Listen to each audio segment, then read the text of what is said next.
In Ohio, United States, a resident named Curtis sees a severe storm approaching his home. The strangest thing is that, instead of water, an oily liquid begins to fall on his hand, but soon after, Curtis wakes up, realizing that it was all just a dream. The next day, he has breakfast with his wife, Samantha, and their young daughter, Hannah, who has hearing problems. After the meal, Curtis goes to work in construction, and his boss tells him to hurry up, otherwise they will lose their building permit. Meanwhile, Samantha invites her friends over to her house and leaves Hannah playing outside. However, due to her condition, the girl prefers to stay isolated, and suddenly finds a piece of wood in the field with a sharp nail in the middle. Seeing this, Samantha runs to take the object back before her daughter gets hurt and takes her back home. Later, Curtis returns from work and Samantha tells him about the incident with Hannah, saying that the piece of wood was near the old tornado shelter. She asks her husband to go there and clean everything up, with Curtis promising to do so over the weekend. Days later, he begins to gather all the trash near the shelter when he encounters another strong storm approaching. This time, it is much more aggressive and frightens Red, the family pet dog, who starts barking non-stop. The storm only gets worse and the dog ends up breaking free from his leash, running aimlessly toward Curtis and biting his arm. The man screams in pain, but soon wakes up in his bed, realizing it was just another nightmare. However, the experience was so real that Curtis feels a strong discomfort in his arm, which lasts for the rest of the day. These strange visions make him more nervous, and everything only gets worse during work when he sees a flock of birds flying in an unusual way. He asks DeWart, his colleague, what is going on, but the guy doesn't pay attention and the birds fly away. Even so, Curtis is bothered by this incident and can barely pay attention at work, to the point of delaying the entire job. The problem is that on that same day, sign language classes between parents and children are about to begin, and Curtis's delay makes Samantha very angry. With no time to clean up, Curtis takes his family to school, and when he gets there, he apologizes for the delay.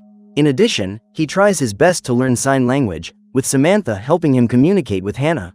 After class, Curtis takes his daughter back in the car, when heavy rain begins to fall, leaving the windshield completely soaked. To make matters worse, a pedestrian appears in the middle of the road, and Curtis is forced to slam on the brakes, hitting his head against the steering wheel. Seconds later, he wakes up and is relieved to see that Hannah is fine, but the pedestrian, along with an unknown group, begins to bang on the car. Curtis does his best to protect his daughter, but the two are pulled out, until Curtis wakes up in his bedroom, frightened by yet another nightmare. Shortly after, Samantha goes to call her husband for breakfast, but notices that he is not well and asks what happened. Although these strange dreams are tormenting his mind, Curtis prefers to keep everything a secret so as not to worry his wife and daughter. Samantha then takes Hannah to the flea market, while Curtis stays home and decides to build a fence around Red's house. Although the animal has never been aggressive before, Curtis is afraid that it might attack him, just like in his dreams. After finishing the job, he goes to remove the rest of the trash from the shelter and realizes that the place needs renovations. At dusk, Samantha sees the fence around Red's little house and asks why Curtis put it there, but he avoids the question, saying he thinks it's safer to keep him locked up. He then watches the news, which shows a gas leak at a station where a man was trapped for 11 hours. Thanks to his knowledge of survival techniques, the man managed to resist, something Curtis admires and decides to take as an example. Another day passes and Curtis goes to the living room, where he sees Hannah staring intently out the window. He goes to call his daughter to have breakfast, but on the other side of the house, a mysterious man appears, watching them suspiciously. Curtis asks who he is, but soon after, another storm begins, causing the entire house to shake. Curtis then hugs Hannah to protect her when he sees the furniture levitating around the room until it falls abruptly to the floor. At that very moment, Curtis wakes up in his bedroom, but the nightmare was so realistic that he ended up wetting his bed. Seconds later, his wife appears, telling him to get ready, as they are going to have lunch with her family today. However, Curtis is so embarrassed by the situation that he keeps it a secret and asks his wife to go ahead without him. Samantha then asks him to take Hannah with him, and as soon as she leaves, Curtis quickly changes the sheets on the bed and goes to wash them. Still, these nightmares are getting worse, and Curtis decides to seek professional help. Before going to his in-laws' house, he takes Hannah to the library and picks up some books on mental disorders. Minutes later, he goes to meet Samantha, but again, he ends up being late for lunch. In addition to his wife, the whole family is upset about the delay, and his father-in-law asks what happened. Curtis avoids giving explanations and just says he was working on the tornado shelter. However, this excuse soon turns into motivation, and he decides to start work on the shelter, fearing that the storms in his dreams will become reality. Throughout the night, Curtis works hard on the renovation, while Samantha stays alone in the bedroom, worried about her husband's recent behavior. The next morning, he goes to the doctor and asks for a prescription for medication, as he has not been able to sleep. He also tells the doctor about the incident in bed caused by his nightmares, which only makes everything even more worrying. The doctor then prescribes medication and also recommends a psychiatrist in another city so that he can monitor his situation. Curtis agrees and goes to the pharmacy to buy the medication, only to find out that it is not the cheapest. Hours later, he goes to dinner with his family, and Samantha says she got a great health insurance plan, thanks to her husband's job. Because of this, they will be able to get a cochlear implant for Hannah to help with her deafness. Curtis is happy with the news, but the plan costs a considerable amount, and the family is also planning a trip to the beach, which only increases their expenses.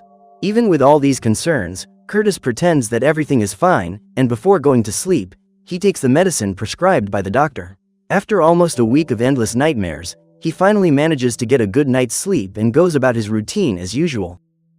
When he arrives at work, Curtis tries to make up for lost time, but he hears the sound of loud thunder falling on the city. Strangely, DeWard doesn't seem to be hearing this noise, and for no apparent reason, Curtis begins to feel ill. Because of this, he leaves work early, but instead of going home, he goes straight to a psychiatric clinic. Once there, he reunites with Sarah, his mother, and it is revealed that she has been hospitalized for years, suffering from schizophrenia. Curtis is afraid that he has developed his mother's illness and asks if she also had dreams that seemed real. Sarah replies that she did not, but when her condition began to worsen, she believed that someone was watching her all the time. This answer only makes Curtis more apprehensive, and before returning, he decides to call the doctor again. He asks for the contact information of another specialist in the city, as he cannot afford treatment outside of it. The doctor says there are no psychiatrists in the area, but recommends a psychologist at the health center. Curtis agrees to go, and once there, he tells her about his nightmares and brings her the books he picked up, with his notes on mental illness. According to his own diagnosis, he does not believe he is schizophrenic, but his mother's condition worries him. The psychologist says she cannot prescribe medication, but asks Curtis to tell her more about his family. He then reveals that, on a typical day, his mother left him in the car in front of a parking lot and did not return for hours. His father heard about the incident and went to look for his wife, who was next to a dumpster, taking food from the trash bags. Since that day, Sarah has been kept in the psychiatric clinic, while Curtis's father passed away a few months ago. After hearing this, the psychologist expresses concern and advises Curtis to seek specialized help, but he refuses and prefers to continue coming to the sessions. After the consultation, Curtis returns to work and tries to stay as focused as possible. However, his desire to reinforce the shelter only increases, and he asks his colleague DeWart for help with the renovation, including borrowing equipment from the construction company. Although it is forbidden to borrow equipment without authorization, DeWart agrees, but asks how Curtis will pay for the materials. He tells his friend not to worry about it, and after work, he goes to another sign language class. Hours later, he takes his wife and daughter back home, both of them asleep in the car. As he crosses a bridge, Curtis sees several thunderbolts striking in the distance and gets out of the vehicle to take a look, but he begins to wonder if it was real or just a hallucination. Despite this, he returns home without saying anything and begins to calculate the cost of renovating the shelter. The amount is higher than he imagined, so Curtis goes to the bank to ask for a loan without Samantha knowing. Even though the banker advises him not to do so, Curtis insists, saying that this renovation is very important. As soon as he gets the money, he waits for his wife to leave the house and calls DeWart to start the renovation. The two begin by digging a hole in the field, where Curtis intends to place a container to expand the shelter. However, hours later, Samantha returns home and is furious to see what they are doing in the field. After finishing the day's work, Curtis goes to talk to his wife to explain everything, but she demands to know where he got the money. With no other choice, he reveals the loan he took out from the bank, and Samantha scolds him, because now they have a debt larger than they can pay. In addition, she says that her husband has been acting strangely, keeping his distance and spending more time renovating the shelter than with his family. Once again, she asks what is going on, only to hear Curtis reply that there is nothing to worry about. However, when the two go to sleep, Curtis has another nightmare, and this time Samantha sees her husband writhing in bed. Not only that, but blood starts coming out of his mouth, and she quickly calls 911, asking for help. Minutes later, the ambulance arrives, but as soon as Curtis wakes up, he says it was nothing and tells the doctors to leave. Still, Samantha is frightened by everything that has happened, and seeing that he can no longer hide it, he finally tells her the truth. At first, it all seemed like just a dream, but his nightmares became more real, to the point of causing him physical pain. In addition to storms with oil rain, Curtis has seen people close to him attacking them, with his last dream involving a fight with DeWard. Finally, Curtis suspects that these dreams are actually omens that something very bad is about to happen. For this reason, he decided to work at the tornado shelter and has been doing his best not to worry his family. Seeing that her husband has no intention of giving up, Samantha lets him work at the shelter and keeps the situation as discreet as possible. The next morning, Curtis goes to work, but due to his nightmare with DeWard, he asks his boss to transfer his colleague to another team. The boss asks why, but Curtis simply says that he thinks it's better not to have his best friend as a subordinate. Even though he finds this strange, the boss agrees, but warns Curtis that he has been missing a lot of work, and if he doesn't want to lose his job, he'd better be more punctual. Curtis obeys, and after work, he goes to a hardware store to buy more things for the shelter. This time, he goes after gas masks, because he remembers the news about the man trapped in the tunnel, and wants to ensure his family's protection. The store owner says that the cheapest mask costs $180, and even though he has already spent more than he should have, Curtis agrees to take it. Hours later, he returns home and continues the renovation until Kyle, his younger brother, shows up to see how he is doing. Kyle says Samantha called because she is worried about Curtis and asked him to help his brother. Curtis insists that everything is fine, but he asks him for a favor and asks Kyle if he can adopt his dog because he no longer feels safe around him. His brother doesn't understand why he wants to do this, but agrees to take Red to his daughters to look after. The two brothers hug, and Kyle advises him to get his head straight before it hurts his family. He promises to do so, but with each passing day, Curtis's paranoia only increases. In yet another strange nightmare, he goes to the kitchen and sees Samantha standing there, her clothes soaked, as if she had been out in the rain. She shows no reaction until suddenly she sees the kitchen knife on the counter next to her and is about to pick it up.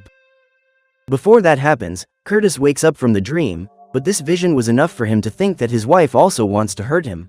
The next morning, Samantha is serving breakfast, but when she tries to touch her husband, he pulls his arm away, as if he were afraid of her. She doesn't understand why he is acting this way, but before they can talk about it, Curtis sees his boss waiting for him outside. When he talks to him, the man says he already knows about the equipment taken from the construction company without permission. Curtis tries to explain himself, but his boss says that if an accident had happened, the company would be held responsible and would even lose its authorization to work. Because of this, he fires Curtis and also suspends DeWard for 2 weeks without pay. Now, unemployed and with loan debts to pay, Curtis tries to explain everything to Samantha, but she becomes enraged, slaps her husband in the face, and leaves with their daughter. Even though his life is going from bad to worse, Curtis continues to work at the shelter, as he is certain that something bad is about to happen.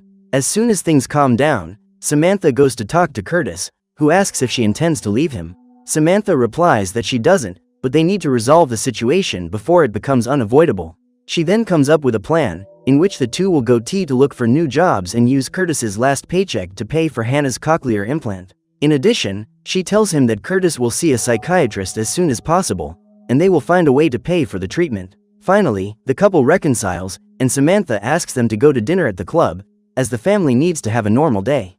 Although reluctant, Curtis agrees, and the family goes to the club, where they try to enjoy their meal in peace. However, people around them begin to stare at Curtis, suspecting that his recent behavior indicates that he is suffering from the same illness as his mother. As if that weren't bad enough, DeWard also shows up at the club and confronts Curtis. He accuses him of firing him from his job for no reason, even though he was his best friend, and Curtis tries to apologize, but the man loses his temper and pushes him in front of everyone. Enraged, Curtis kicks the man in the leg and knocks him to the ground, but not satisfied, he flips the table in front of everyone. Finally, Curtis starts yelling at everyone for looking at him like he's crazy, but the truth is that a storm is coming. His anger reaches its limit, and he warns everyone that by the time they understand his words, it will be too late. After this outburst of rage, Curtis realizes what he has done when he sees his daughter hiding from him with a look of fear on her face. He can no longer bear this situation and begins to cry in front of everyone, but instead of scolding him, Samantha comforts him and hugs her husband. The day after this incident, Curtis goes to fix his car when Hannah starts running toward the road. He quickly runs after her when he sees the same birds flying in the sky. This time, they advance toward Curtis, who tries to protect his daughter, but seconds later, the birds begin to fall eliminated to the ground. Curtis then takes his daughter home, but before he can get inside, he wakes up in bed, hearing the sound of the city alarm. This time, the threat is real and a tornado is approaching, with Samantha and Curtis running to Hannah and taking her to the shelter. Inside, Curtis locks the door and tells them to put on their oxygen masks, while he wears a gas mask. Hours pass, and while Samantha and Hannah sleep, Curtis tries to make sure the shelter is completely safe. Finally, he ends up sleeping on the floor, and Samantha wakes up, asking Curtis to take off his mask, as the danger has passed. However, he still thinks it is not safe to leave, but Samantha speaks firmly, telling him to open the door. Curtis then begins to walk toward the exit, but when he gets there, he says he can still hear the storm. Samantha insists that she can't hear anything, and to prove it, she reaches her hand toward the door, proving that everything is fine. However, Curtis can't believe it and asks his daughter if there is anything outside, but she responds with signs that she doesn't feel any storm. Once again, Samantha asks her husband to open the door, but Curtis is afraid and says he can't do it. He then decides to hand the key to Samantha, but she doesn't want to leave without him and says that Curtis needs to face his fear. Finally, she tells her husband that his family loves him and will be by his side, no matter what appears on the other side of the door. Finally, Curtis fights against the paranoia and fear growing in his mind, and then goes to the door. Before doing so, he asks Samantha to protect Hannah, then unlocks the padlock and opens the shelter doors. Outside, Curtis is greeted by sunny weather, indicating that the storm has passed. Still, it hit the region, as he predicted, and his neighbors are trying to clean up the mess and damage caused by the strong winds. With that, Curtis realizes that everything is fine and hugs his family after such a turbulent night. Still, the journey to recovery is just beginning, and days later, he goes with Samantha to seek specialized help. During the session, the psychiatrist talks to the couple and tells Curtis that the first step in his treatment is to stay away from the shelter. He says that the place will only reinforce his paranoia, and he should finish the renovations as soon as possible. In addition, he recommends a family vacation, as this may help relieve tension. Finally, the psychiatrist prescribes medication, but also advises Curtis to go to a psychiatric clinic, as his case is more serious than they thought. This news worries Curtis, as he does not want to be separated from his family and spend the rest of his life in the clinic, just like his mother. However, Samantha reassures her husband, saying that they will decide on the matter after their vacation. So, the three of them go on vacation to the beach, and while Samantha goes to make lunch, Hannah and Curtis build a sandcastle. However, the girl notices something strange in the distance and signals to her father, waving her hand. At that moment, Samantha goes to call them both to eat, but she is stunned when she looks toward the horizon. In the reflection of the glass, a huge tornado T begins to form, and the sea recedes rapidly, triggering a huge tsunami. Faced with this event, the couple looks at each other, and Samantha finally realizes that Curtis's visions were not just a figment of his imagination. Neither of them knows if he actually predicted the coming storm, but Samantha understands, and the family rushes to leave. Whether they manage to escape the tsunami is a fate that remains uncertain. So what did you think of this movie? Leave it in the comments below. And if you liked the video, like and subscribe for more movie recaps. See you next time.